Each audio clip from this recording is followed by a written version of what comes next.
Hello everyone, welcome to our special coverage of the Sharjah Masters 2022.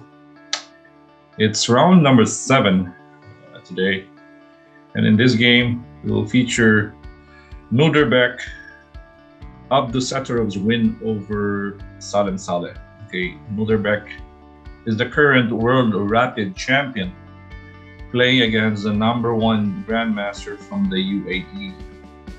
And actually, after this win, Nodirbek goes for solo lead going into round number 8 tomorrow. Right, this is an important matchup for the both of them. Whoever wins gets the sole first place. Okay, let's check it out. Saleh was white. He played e4. Normally, Saleh goes for d4, but here he went for e4.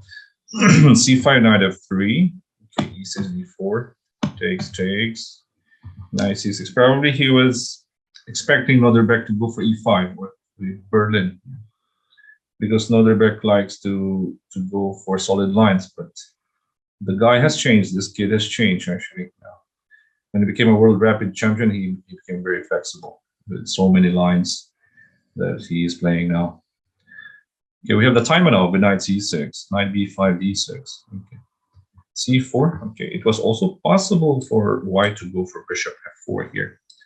e5, bishop e3, knight f6, knight into c3, going into this pelican or Sevashnikov type of position. c4, we have the Maroczy bind, yeah, e4 and c4, knight into f6, knight c3, okay, a6, knight a3. This knight on a3 is a bit problematic. Compared it to d4, of course, the centralized knight. Knight on the rim on a3. Bishop e7, bishop into e2, castles. b6. Bishop e3. Now, if you want to move your knight back to c2, still bishop b7. Black's target will be this pawn. And then f3, knight e5, bishop into e3. I think this is much better than keeping that knight on a3. I want this knight to go back to d4, although at the expense of 3 tempi, yeah. All right, here white went for bishop to e3, bishop to b7, queen to b3, attacking b6 here. But black has knight to d7, rook fd1. Maybe it's better to use the other rook with rook ad1 here. Let's compare. Knight c5, queen c2. In the game, bishop f6 was played, yeah, with rook ad1. Now you have knight ad1.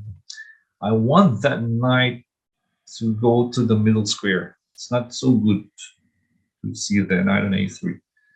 Now, if we look at here with bishop e5, just go a3, trying to go for b4.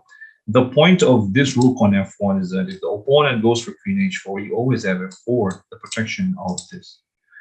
Yeah. So this rook fd1 is a wrong rook. So maybe here Saleh was not so familiar with the details of the position here. Okay, this is a wrong rook. Now knight c5, king c2, bishop f6, bishop e5. You cannot push f4 anymore, right? You're committed to rook fd1. See what happens. He played bishop f1, now f5. Good for black. If we go back, let's say for example, if you go rook ac1 here instead of bishop f1, there's always queen h4. With the rook on d1, no more f4, right? Because the bishop and the queen is attacking that f4 square. And if you go g3, black will just sacrifice, and g3 takes, king f1, there's f5. Even if you go king h1 here, the queen h4, and then f5 still. So this is just bad for white, yeah, because of that wrong rook. You can keep that bishop, okay? You can keep that bishop on e2, yeah? Rook ad1 was the better move here, not rook f. After rook fd1, black is just better. And after bishop f1, black is close to winning now. You have to play f4, but now takes on c3. Black gets an extra pawn on e4. Okay, white has a counter on b6, but that is a strong centralized knight on e4. Rook kb8, no problem. Takes on b6, I have queen h4 attacking f4. If g3 plays, if white plays g3 here, I could just go queen h6, now threatening g5. And there's also an x-ray on the queen to b3. So white played queen e3, moving out of that pin, but now e5. g3, queen f6, all right. Takes on f4. Queen g6, a pin on the bishop. Look at this bishop and the queen.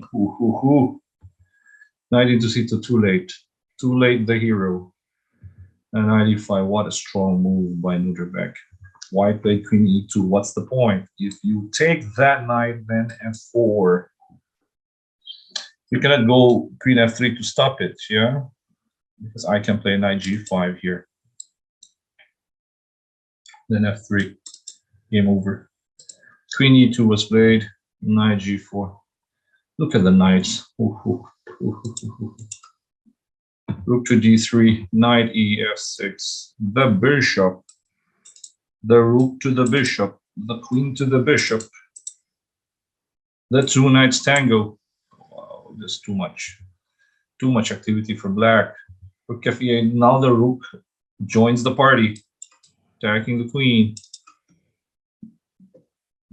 Queen into f1, knight h5, threatening f4, overworked piece, protecting g2 and f4. What to do, Yanni? Rook to d2, rook e4. Oh my god, the rook joins the fun. Rook e1, rook takes f4, after queen d3, knight f2. What a strong game by the current world rapid champion Nodirbek Abdusattorpv. And after winning this game, he is on first place going into the last 2 rounds of the tournament with 6 out of 7.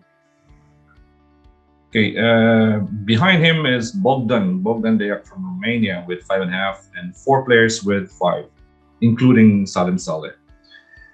Okay, it's still anybody's game, but this was a crucial win by the current world rapid champion.